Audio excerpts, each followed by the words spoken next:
Hey guys, good morning. Kape tayo.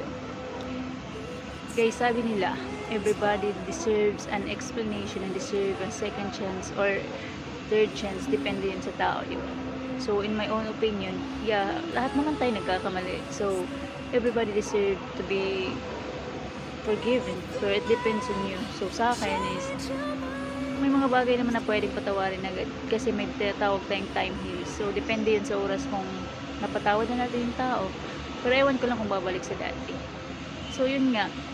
Nasa sayo na yun. Nasa sa atin na yun. Kasi kahit anong sabi ng friends natin at pamilya natin na advices, yung decision, sariling decision pa rin natin dapat masunod, diba? Kung papatawarin natin yung tao. Pero guys, note kung paulit-ulit yun yung sinasaktan at ninuloko, bumitaw ka na.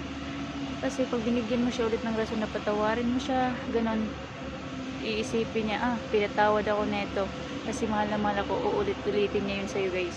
So, in my own opinion naman, it depends upon the situation.